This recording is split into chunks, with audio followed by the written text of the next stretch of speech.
So 125 US doesn't normally get you much when it comes to a Chinese tablet. Normally it has a full plastic build and a non-laminated display, but here we have the FNF iFive Mini 4S. This one here has a fully laminated 2048 by 1536 aka Retina panel in here.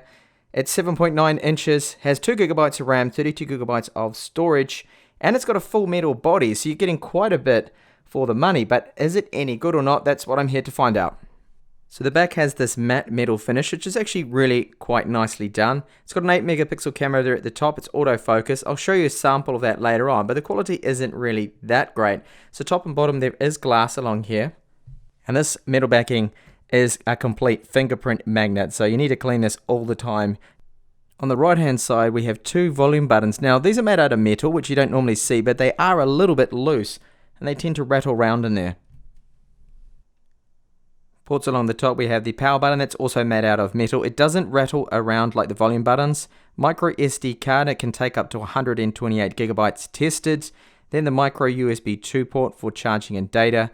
3.5mm headphone port. Now this does have some static over it and interference at low volumes. No matter what you're doing, that seems to come through, which is rather disappointing. Next to that, there's a microphone. And then on the front of the screen there, you can see the front 2 megapixel camera. Now what is missing here, just like the RePad 2, is micro HDMI out. I would really like to have that, even on a tablet at this price range. But the good thing is we do at least have that expandable memory, the micro SD card slot, which is missing on the RePad 2. And lastly, down the bottom, there are 2 downward firing speakers. Let's have a listen to them. If you're looking for a new mobile phone and you're on a budget, and your priorities are battery life, a good design, and a decent 1080p display, then this mobile here is worth a look. It's the Xiaomi Redmi Note 4X, powered by a Snap. So you can hear from that they have a little bit of volume to them. They're not the greatest sounding speakers. The Xiaomi RePad 2 speakers are definitely a step up and better than these ones. Now the specs of it aren't exactly great. We just got 2 gigabytes of RAM, which may seem to most people like not enough. Ideally 4 would be better, but it actually performs okay. It has a quad-core Rock chip RK3288, which can turbo up to 1.8 gigahertz. And the GPU inside, there's a Mali T760. So it's not going to win any awards, it's not going to break any benchmarks, which I'll show you shortly. But one of the things I do like about this is it has completely stock Android 6, and the performance of the ROM is really good. It's not a bloated launcher. It doesn't come with any pre-installed crap like you normally get on these kind of tablets at this price range. Here we go, so Android 6.0.1. So no bloatware whatsoever. You get around 28 gigabytes of free storage. Of course, you can expand on that with that micro SD card slot. And everything's there. So you've got Play Store, the essentials. So just applications you need. You install the stuff you want in there. They're not forcing upon you iFive social media, iFive this, iFive that. No, none of that's there, which is really good. So the display is something that surprised me a little bit because I didn't expect it to be fully laminated. Normally this price range, you get those cheaper panels. So you've got that big air gap. Now it doesn't have Gorilla Glass or anything like that on it. It has a pre-applied screen protector that can add to a bit of the reflectiveness of the display, but since it doesn't have that gap and it is fully laminated, it's not so susceptible to reflections. Now maximum brightness came out at around 210 lux, which isn't the highest this panel can actually do. I think iFive had toned it down a little bit to save on battery life, which I'll get onto soon, but it's a very sharp, premium looking screen. It looks great, and I'll show you later on what it's like for ebooks too. So it means the text is really nice and sharp with 324 ppi, and touch accuracy is also very good. A really nice screen. What also surprised me is my panel at least doesn't have hardly any light leakage at all that you commonly see just around the edges. So Play Store works well. I haven't encountered any problems in there. It has the standard Google Gboard, the keyboard. Works fine. No problems, again, with the typing accuracy, typing on this, perfectly fine. The ROM overall feels quick and snappy, and I think it's down to the fact that it's just a light ROM. As mentioned before, it's not a custom launcher they've used, so that is all good, really, when it comes to that kind of performance of the ROM. I don't have any problems. Now, the ideal use of this tablet, I believe, would be things like media consumption. So, just going to test out Chrome quickly. This is probably where it's good because it does have a really nice screen, great for looking at text. So ebooks, And let's just swap that around there. You can see auto rotation, of course, that all works fine. And just go into a post here. Now YouTube works up to 1440p resolution. Someone asked me to test the YouTube application out, which I did. And that has no problem running in 1440p. So these kind of things, I think this is what this tablet is good for. Now the GPU, I have been a little bit concerned about what's the performance like for gaming.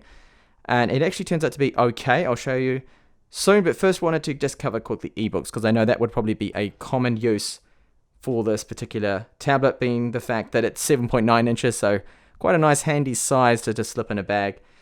Now I do have a PDF magazine here that is rather heavy, and the performance of it is okay, but if you skip ahead like this, then eventually it's going to start to play catch up.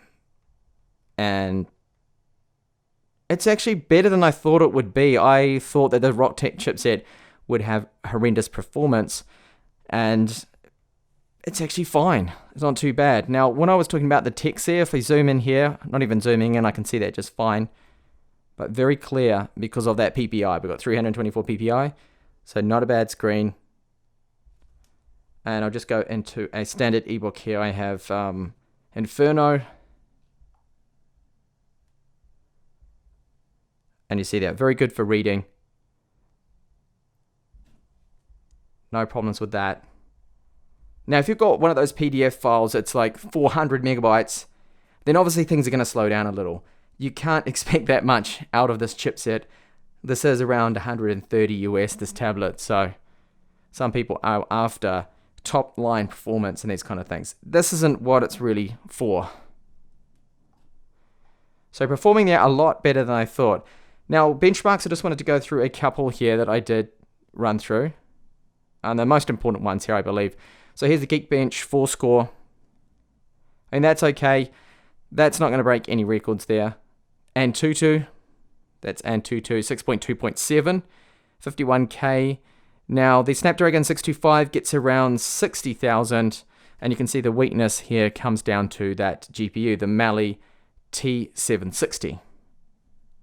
This is the battery life, the most important thing, and is actually the worst part of this tablet. So around 4 hours, 17 minutes with the work 2 score running through its editing things and all that. Now, lighter use, you can squeeze this out to maybe 5 hours. The best I've done is around 4.5. And the screen on time was 4 hours, 6 minutes. You can't really expect more screen on time than that. That was down to 10%. And there is just me using it there. So Antutu benchmark at that point was what was eating into the battery a little bit. So, I mean, battery life, yeah, that's not the greatest. Now, the Xiaomi Mi Pad 2 has a larger battery. This one's only got 4,800 milliamp hours. The Mi Pad 2 has a 6,200 milliamp hour one, and that lasts for approximately an hour, hour and a half more. So if you're after better battery life, go for that model. And here we have wireless. Okay, wireless performance, wireless AC. Fine. Sorry, wireless dual band, I think it has. Good performance. Now, the range of it isn't as good as the all plastic clad tablets. I did notice that when I moved furthest away from my router, that speed halved. Now, that is normal because I went down to the end of the house, but it just seemed to me the range, I would say, is slightly weaker. This doesn't have a top range. Probably the fact that it does have all that metal that it's surrounded with, that is probably the culprit there with that. So those are benchmarks. I'll just quickly test out a couple of games to show you how those perform. Okay, so a little bit of gaming here. It does have a 6-axis accelerometer, so games that obviously support accelerometer are going to work. Let's see how this one runs. Just very quickly. You see that it does have playable frame rates. It's not going to be the smoothest. See, there is a little bit of visible lag and slowdown there.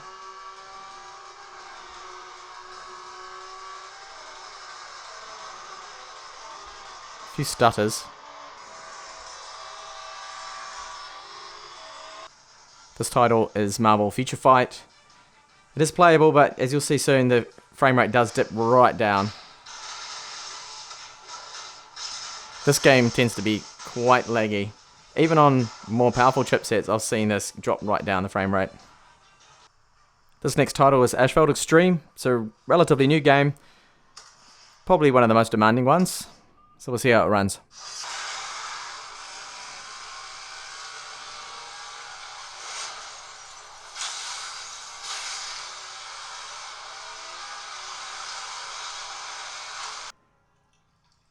This is Modern Kombat 5.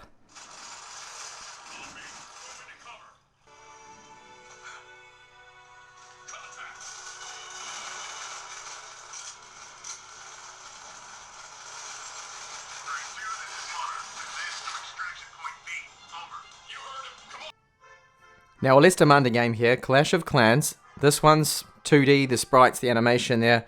Runs fine, looks really good on the screen, I must add. Because it's just a nice, sharp, colourful panel and fully laminated. So I'm in a quick game here and we'll see if it gets any slowdown. I'd imagine it will probably, just a little.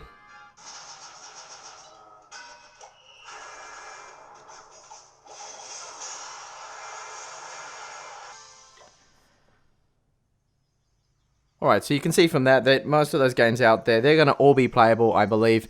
But you will see and experience lag here and there. That's to be expected with this chipset and lower end category and price range of tablet. And onto the camera. So the front facing camera, you can see that the viewfinder has a horrible amount of lag, even though my face is brightly lit up from the light I'm using here. So not really that good.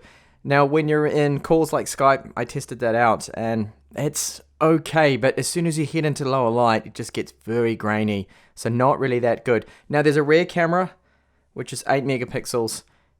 The viewfinder is a lot faster, but the quality of the photos are not good at all. It's not up to iPad kind of spec, at least the latest iPads. Not at all. And it just actually crashed on me just then. Don't know why that happened. So yeah, the cameras on this, you can say, are rubbish really. So we have quite a decent tablet here for a very low price. You've got that premium build. It's all made out of metal. The use of a little bit of glass in there too. And then we have a fully laminated premium display. I think you're getting a lot for around 130 US here. Sure, this isn't a perfect tablet. I mean, the battery life is quite poor. You get 4.5 to 5 hours max battery life. Now, there are a few things that surprised me. So first was the fully laminated display. I didn't expect it to be fully laminated.